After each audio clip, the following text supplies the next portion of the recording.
Hi hello welcome back to our channel. ఇప్పుడైతే మనం జపాన్లో మౌంట్ టోరికేట్ దగ్గర అయితే ఉన్నాము. సో చూసారు కదా, మొత్తము నా వెనకాలంతా పింక్ కలర్లో చెర్రీ బ్లౌజమ్స్ అనమాట ఇవంతా. అండ్ ఇది నిజంగా జపాన్ అని అనుకోవద్దు, ఇది ఆస్ట్రేలియాలో సిడ్నీలో ఈ మాదిరిగా సెటప్ చేశారు. సో ఇంకా అక్కడికైతే వచ్చాము. ఇది ఆర్బన్ బొటానికల్ గార్డెన్. నిజంగా జపాన్ అయితే నేను వెళ్ళలేదు. Hi hello welcome back to our channel. ఈరోజు వచ్చేసి మనము చెర్రీ బ్లాజమ్ ఫెస్టివల్కి వచ్చాము. సిడ్నీలో వచ్చేసి ఈ ఫెస్టివల్ ఇయర్లీ వన్స్ వస్తుంది, అది కూడా స్ప్రింగ్ అనమాట.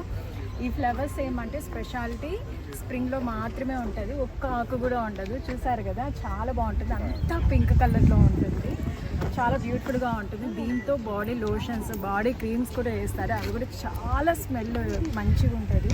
లోపలికి వెళ్ళి చూద్దాం. Okay come. ఇంకా ఈ ఫెస్టివల్కి రావాలనుకుంటే ఆన్లైన్లోనే టికెట్స్ అయితే బుక్ చేసుకోవాలి. ఇంకా మనం బుక్ చేసుకునేటప్పుడు మనల్ని రెసిడెన్సా నాన్ రెసిడెన్సా అని అడుగుతుంది. ఇంకా రెసిడెన్స్ అంటే ఫ్రీ టికెట్ వస్తుంది అనమాట. నాన్ రెసిడెన్స్ అయితే $16 అయితే పే చేయాలి. ఇంకా మేమైతే టికెట్ చూపించేసి లోపలికి అయితే వచ్చేసాము. సో మామూలుగా ఎంట్రీ వచ్చేసి అది ఇప్పుడు ఎలా పోవాలి, ఇప్పుడు స్పెషల్ ఎంట్రీ ఉందన్నమాట. ఈ ఫెస్టివల్కి వచ్చేసి స్పెషల్గా ఎంట్రన్స్ పెట్టారు. ఇది ముందు ఎగ్జిట్ ఉన్నింది, సో దీన్ని ఎంట్రన్స్ పెట్టారనమాట. ఇంకోటి ఏమంటే ఇది కుంబర్లాండ్ కౌన్సిల్ది, ఈ ఆర్బన్ బొటానికల్ గార్డెన్. సో రెసిడెన్స్కి ఏమంటే ఫ్రీ, ఒకవేళ నాన్ రెసిడెన్స్ అయితే కుంబర్లాండ్ కౌన్సిల్ వాళ్ళు కాకపోతే వాళ్ళకి టికెట్, మాకైతే ఫ్రీ అనమాట. ఎప్పుడంటే అప్పుడు రావచ్చు, కాకపోతే ఆన్లైన్లో మనము జస్ట్ బుక్ చేసుకోవాలి.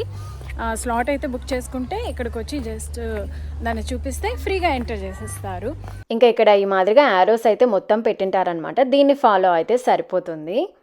ఇంకా ఇక్కడ వచ్చేసి 2 వాక్స్ అయితే ఉన్నాయి. చెర్రీ ట్రైల్ వచ్చేసి 30 minutes అలా వెళ్ళాలి. ఇంకా చెర్రీ ఎక్స్ప్రెస్ వచ్చేసి 10 minutes వాక్ ఇలా వెళ్ళాలన్నమాట. సో ఇంకా మేమైతే 30 minutes వాక్ అయితే చూస్ చేసుకున్నాము. ఇంకా ఈ ఫెస్టివల్ వచ్చేసి మెయిన్గా ఇక్కడ ఆస్ట్రేలియాలో ఎందుకు సెలబ్రేట్ చేసుకుంటారు అంటే ఆస్ట్రేలియాకి జపాన్కి మధ్య ఫ్రెండ్షిప్ ఏర్పడాలని చేసుకుంటారనమాట. ఇంకా అలాగే వచ్చేసి ఇక్కడ ఫుడ్ కూడా షేర్ చేసుకుంటారు. మనము ఈ వాక్ ఎండ్కి పోయామంటే మనకి ఫుడ్ స్టాల్స్ కూడా ఉంటాయి.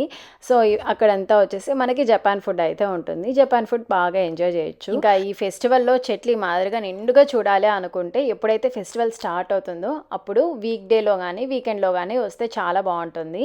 వీకెండ్ ఏమవుతుందంటే జనాలు చాలా మంది వచ్చేస్తారు. సో మనము ఫొటోస్ దిగడానికి అలా ఛాన్సే దొరకదనమాట. సో అందుకని మేము మండే వచ్చాము. మండే వచ్చినా కూడా జనాలు ఉన్నారు కానీ మరి అంతగా లేరనమాట. ఇంకా అలాగే ఈ చెట్ల దగ్గర అక్కడక్కడ గాడ్స్ అయితే ఉంటారు. మనము చెట్లలో ఫ్లవర్స్ కానీ చెట్లను రాల్పినా కానీ వాళ్ళైతే అరుస్తారనమాట. సో ఫొటోస్ అయితే ఎన్నైనా దిగచ్చు అనమాట. కాకపోతే చెట్టును మాత్రం కుదిపేసి దాన్ని హర్ట్ చేసి అలా చేయకూడదు అనమాట. సో నేనైతే చెట్టును టచ్ చేయాలన్నా కూడా కానీ చాలా భయం వేసింది, వాళ్ళు ఎక్కడ తిట్టేస్తారో అనేసి అని చెప్పి.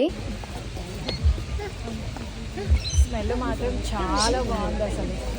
ఇంకా ఈ గార్డెన్లో వచ్చేసి ఉత్త చెర్రీ బ్లాజమ్ ఫెస్టివల్కి మాత్రమే ఈ పార్క్ బాగుంటుంది అనుకుంటారేమో, అలా ఏం లేదు, ఎప్పుడు వచ్చినా చాలా బాగుంటుంది అనమాట. ఇక్కడ కొన్ని ఫామ్ అనిమల్స్ కూడా ఉంటాయి. ఇంకా అలాగే ఈ సీనరీ చూసారు కదా, మొత్తం గ్రీనరీగా చాలా బాగుంటుంది. మార్నింగ్ వాక్ అయినా ఈవినింగ్ వాక్ అయినా చాలా బాగా ఎంజాయ్ చేస్తాము. ఇంకా అలాగే వచ్చేసి పిల్లల్ని ఒక వీక్ ఇక్కడికి తీసుకొచ్చాము అంటే వాళ్ళు కూడా ఈ అనిమల్స్ అన్నీ చూసి వాళ్ళు కూడా ఫుల్ హ్యాపీగా ఉంటారు. ఇంకా అలాగే వచ్చేసి ఎస్పెషల్లీ ఈ స్ప్రింగ్ టైంలో వచ్చేసి చాలామంది వెడ్డింగ్ ఫోటోషూట్స్, నార్మల్గా ఫోటోషూట్స్ చేసుకోవాలనుకునే వాళ్ళకి ఈ ప్లేస్ అయితే చాలామంది ప్రిఫర్ చేస్తారు. ఇవి కోయి ఫిషా? కోయి ఫిషెస్ అంట. ఎంత బాగున్నాయి కదా, ఎల్లో కలర్లో, వైట్ కలర్, బ్రౌన్ కలర్లో డిఫరెంట్ కలర్స్ అయితే ఉన్నాయి. చాలా బాగున్నాయి. ఆ ఎల్లో ఫిష్ అయితే చాలా క్యూట్గా ఉంది తెలుసా, అది పైకి లేసి తలకాయ ఇలా పైకి అంటాను. ఇంతకుముందు వచ్చినప్పుడు చాలా చిన్నగా ఉండేటివి, ఇప్పుడు ఇంత పెద్దగా అయినాయి అసలు. ఇదేంటిది డిఫరెంట్గా ఉంది, వైట్ కలర్ పైన ఎల్లో కలర్ ఉందండి, మచ్చ, పుట్టుమచ్చ. ఇంతవరకు అయితే మనం చెర్రీ బ్లాజమ్ ట్రీస్ అయితే చూసాం కదా, బట్ ఈ గేట్ వచ్చేసి చాలా స్పెషల్ అనమాట. One of the main attraction ఈ గార్డెన్కి అయితే ఈ వాక్కి ఏమంటే మనం నడుస్తూ ఉంటే రెండు పక్కల చెట్లు అయితే ఈ మాదిరిగా ఉండి చాలా బ్యూటిఫుల్గా ఉంటుంది, ఒక వెల్కమ్ వాక్ లాగా. అందరూ ఫొటోస్ తీసుకునే దాంట్లో బిజీగా ఉన్నారు, చూసారు కదా. ఇంకా వాక్ చేసుకుంటూ ఎండ్ దగ్గరికి అయితే వచ్చేసాము. ఇక్కడ వచ్చేసి మనకి ఫుడ్ ఫెస్టివల్ అయితే జరుగుతుంది.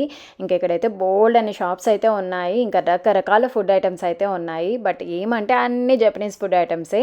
ఇంకా మేము కూడా ఏదైనా ఫుడ్ తిందాము అనేసి అని చెప్పి అన్ని షాప్స్ అయితే తిరిగాము. మేము తినేలాగా అయితే ఏ ఫుడ్ ఐటమ్ అయితే లేదనమాట. ఫైనల్గా చికెన్ అయితే దొరికింది. బట్ ఆ రోజు అయితే మేము చికెన్ తినము. సో ఇంకా ఏమీ తీసుకోలేదు. ఇంకా ఫుడ్ తీసుకున్న వాళ్ళు తినడానికి ఈ లేక్ పక్కన చిన్న చిన్న టేబుల్స్ అయితే పెట్టారు తినడానికి. లొకేషన్ అయితే చాలా బాగుంది కదా. చూసారు కదా చెర్రీ బ్లాసమ్ ఫెస్టివల్ సిడ్నీలో ఎలా జరుపుకుంటారో చూసారు కదా. సో ఈ వీడియో అందరికీ నచ్చిందని అనుకుంటున్నాను. ఇంకెవరైనా మన ఛానల్ కొత్తగా చూస్తూ ఉంటే లైక్ చేయండి, షేర్ చేయండి, కమెంట్ చేయండి, అలాగే సబ్స్క్రైబ్ చేసుకోండి. See you in the next video. Bye.